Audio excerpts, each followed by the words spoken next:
하루 10분 주식 투자 실전 매매 공부 쉬운 주식 가자. 자, 오늘도 증시를 읽어보고 앞으로 우리가 또 어떻게 대응을 하고 전략을 짤지 생각을 해봐야 되겠죠. 27일 목요일 오늘 지수 브리핑의 부제목은 결국 이탈했습니다. 불과 어제까지만 해도 분위기가 좋았던 증시가 하루 만에 무너지는 모습을 보여줬습니다. 일단 미증시가 큰 폭의 하락이 나왔어요. 나스닥이 2.04% 하락했고 S&P 500이 1.12% 하락을 했습니다. 자, 그러면서 이렇게 내려오고 난 다음에 장기간 머물러줬던 이 매물대를 돌파한 구간을 그대로 뱉어냈어요. 그죠? 이틀간의 상승분을 하루 만에 뱉어냈고 S&P 500 역시 이틀간의 상승을 하루 만에 뱉어내는 모습을 보여줬습니다. 자, 그리고 한국 증시를 보면은 우리가 정말 중요하게 생각했던 이 상승 추세선, 이 추세선을 결국 이탈하는 모습을 보여줬습니다. 미증시 하락의 주요 원인을 보면은 자동차 구리 관세로 볼 수가 있는데, 자, 트럼프 외국산 자동차 25% 관세 4월 3일부터 부과. 자, 불과 하루 전만 해도 자동차 관세는 좀 미룬다 이런 얘기가 있었는데 상호 관세 발표가 4월 2일이죠. 우리가 계속 경계하고 있는 날, 이 4월 2일에서 하루 뒤인 4월 3일부터 부과를 한다. 한국에도 타격. 종잡을 수가 없구나 진짜. 대상은 모든 외국산 자동차이지만 주로 한국, 일본, 유럽, 멕시코, 캐나다에서 생산된 자동차가 대상이 될 것으로 예상한다. 이로써 트럼프발 글로벌 통상전쟁의 전선이 더욱 확대되게 됐다.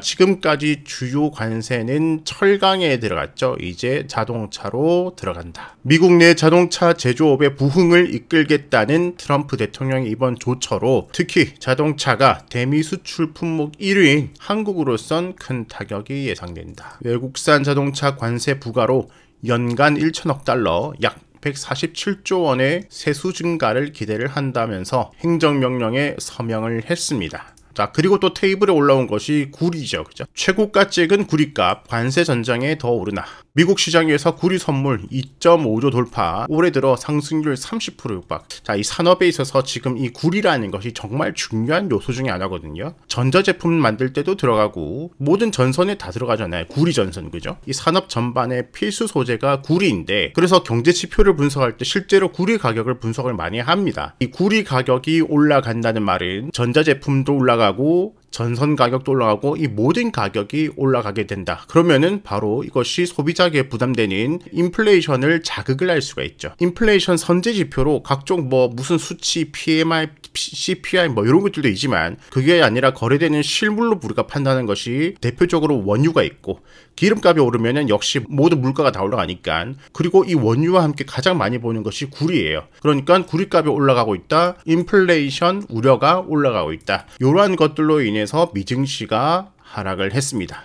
관세 올리고 구리값 올라가고 결국에는 인플레이션 우려로 하락을 했습니다. 그죠? 상승을 하다가 내려왔는데 다시 반전시키기 위해서는 인플레이션 우려를 완화시킬 수 있는 지표라든지 트럼프의 말이 필요하겠죠. 그죠? 그런 것들이 나와주면은 반등을 할 수가 있겠다. 자, S&P 500 보면은 20선 돌파 다음에 20선 마감, 1년 선에서 마감을 했습니다. 그 다음 여기 장기간 머물렀던 고점대 여기를 지켜줬죠. 그죠? 이제 여기서 반등을 해주느냐, 다시 내려와서 쌍바닥으로 가느냐, 그 위치에 있죠. 그죠? 나스닥 역시 마찬가지고요. 자, 제시드린 1차 밴드 한 중심 정도까지 올라왔다가 1년선 저항받고 내려갔습니다. 하지만 밑에서 꼭 돌파해줘야 될 이 밴드 상단 부분은 지켜내고 마무리가 되었다. 밑으로 들어오면 들어올수록 다시 저점 테스트하러 갈 것이고, 여기서 지켜내준다면 반등할 수가 있겠죠. 반등하기 위해서는 호재가 필요하다. 호재는 각종 지표고 뭐고 많지만은 지금은 워낙 트럼프 말이 강하기 때문에 결국에는 트럼프가 좋은 말을 또 해줘야 반등 가능성이 생기겠죠. 자, 미증시 이렇게 보면 될 것 같고, 국내로 들어오면은 자, 불확실성 심각한 이번 주, 이때도 불확실성. 잠시 안전을 택하겠습니다. 이때도 불확실성. 지금 일주일 이상 불확실성에 대해서 계속해서 강조를 드렸었죠. 그죠? 자, 불확실성은 3개예요. 첫 번째는 당연히 관세죠. 미국과 함께 4월 2일 관세, 거기 어떤 내용들이 나오는지 우리나라 투자자들도 대기를 하고 있는 불확실성. 그 다음에 정치 불확실성 있죠. 자, 정치적으로 2개의 불확실성이 있었는데 어제 이재명 선고가 나왔기 때문에 2개 중에 1개가 제거가 되었고 1개가 남아있죠. 그런데 기약 없는 탄핵 심판 선고, 4월 선고 가시화. 자, 헌재는 26, 27일 선고일 공지하지 않았다. 공보관은 선고일 전 이틀 여유 둘 것이다. 자, 28일 공지, 31일 선고 가능성도 제기.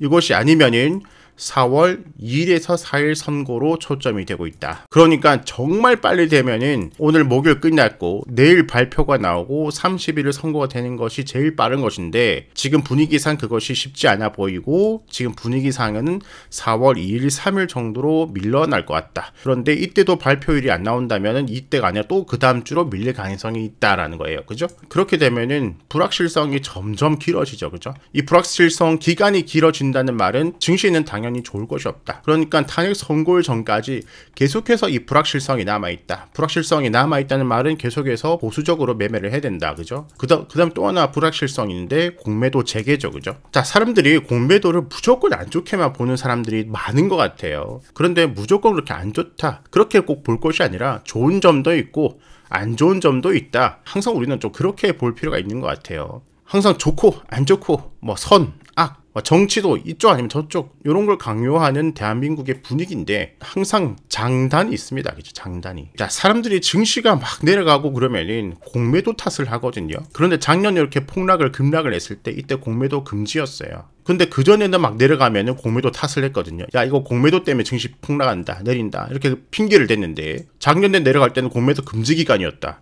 핑계 댈 게 없잖아요. 그러니까 이제 대한민국을 욕을 하는 거죠. 이죠? 그럼 반대로 상승장이었을 때는 공매도가 있는데도 상승을 해주잖아요. 그죠? 과거에 보면은 항상 선과 악을 보지 말고 장단을 보자. 자, 오는 31일부터 국내 주식시장에 그동안 금지됐던 공매도가 재개된다. 불법적인 무차입 공매도를 근절하고자 공매도가 좋고 안 좋고를 떠나가지고 공매도가 있을 때 문제는 불법이 문제죠. 그죠?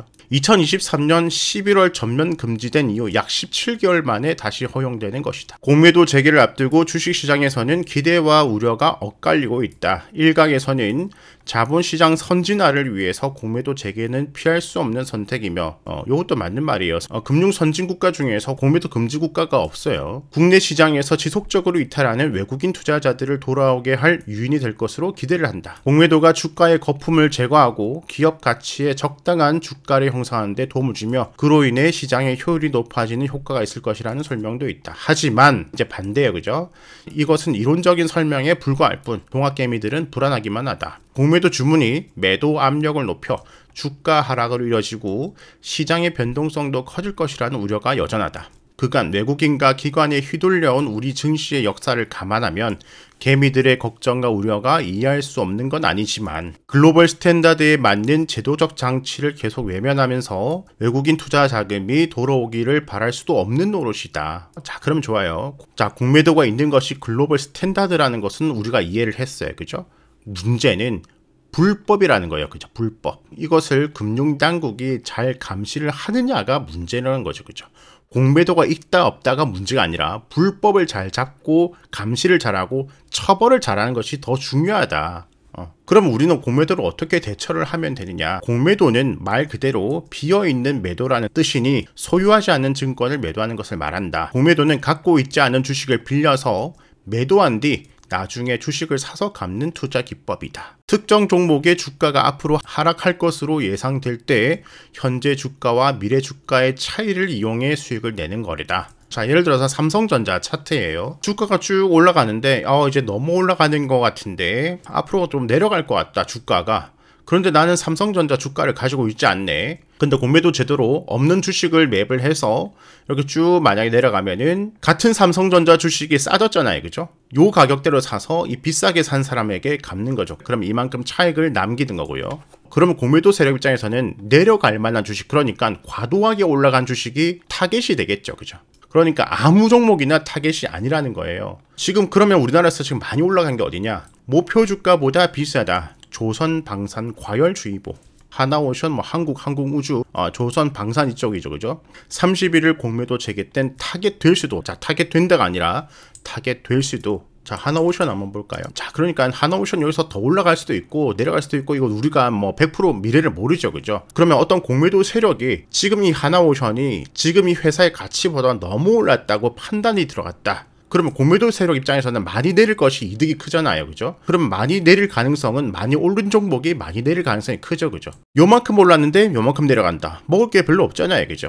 요만큼 올라갔는데 요만큼 내려간다. 먹을 게 크잖아요. 그죠? 그러니까 과도하게 올라간 섹터가 공매도 타겟이 될 수가 있겠다. 그러면 하나오션을 이렇게 올라왔을 때 여기서 매수가 들어가는 것은 우리가 공매도가 있고 없고를 떠나서 욕심이잖아요. 그죠? 제가 지금 몇 년째 이렇게 많이 급등한 종목은 사지 말자 그랬잖아요. 자, 이거는 공매도가 있고 없고를 떠나가지고 많이 오르면 또 많이 내려갈 수가 있다. 이것은 뭐 당연한 이치잖아요. 물론 공매도로 많이 내려가는 종목도 생길 것이고 상승이 제한되는 종목도 있을 거지만 크게 본다면 너무 겁먹을 필요 없다. 항상 욕심을 줄이고 매매를 한다면, 그죠? 자, 이렇게 미국 영향 그리고 국내 불확실성 영향 등으로 코스피가 드디어 이 추세선을 계속 지켜주던 것을 이탈을 했습니다. 그러면 추가 하락 가능성이 높아졌다. 이렇게 생각하시면 되겠죠. 그죠? 그러면 추가 하락 시 가장 가까운 이평선 20선과 가까워졌기 때문에 20선 근방까지 내려갈 가능성 1차. 그죠? 여기를 깬다면 60선까지 2차. 깨면은 내려갈 가능성이 생겼고 내려오다가 이제 걸리는지를 봐야 된다. 그죠? 여기서 내려오다가 여기서 걸리는지. 요걸 깼는데 또 내려오다가 여기서 걸리는지를 봐야 된다. 걸리기 전까지는 계속해서 보수적 기조 유지. 그죠? 반대로 오늘 밤이나 내일 뭐 갑자기 또 트럼프가 또 너무 좋은 말을 했다. 미증시가 또 급반등을 해주고 국내도 뭔가 좀 안정이 된다. 또 갑자기 어떻게 될지 모르는 게 증시예요. 그죠? 갑자기 좋아지기 위해서는 이 추세 이탈한 거, 이 중요한 거 그대로 다시 돌파하면은 바로 살아나겠죠. 그죠? 자, 코스닥은 정말 중요한 위치입니다. 지금 내려오다가 상승 이탈해서 직전 저점 여기 이탈하면 뭐죠? 전형적인 하락 패턴 H 추가 하락. 자, 추가 하락에는 직전 저점인 700포인트에서 뭐 680포인트까지 크게 열어두는 것이 좋을 것 같아요. 함부로 바닥을 예측하지 말고. 그런데 만약에 여기를 지켜내주고 반등이 나온다 그러면은 이렇게 또 쌍바닥이 될 수도 있는, 빨리 반등하기 위해서는 무조건 지켜내줘야 되고 여기를 이탈하면은 반등이 시간이 좀 더 걸리겠다. 이렇게 생각하시면 될 것 같아요. 어쨌든 우리는 지난 상승 여기에서 우리는 매일 분할 매도를 하면서 주식은 줄여나가고 현금은 늘려놨습니다. 그죠? 그러면 내려오면 내려올수록 기회다. 하지만 좀 여유를 가지고 불확실성 제거될 때까지 관망을 해보자. 이 관망 역시 투자의 전략입니다.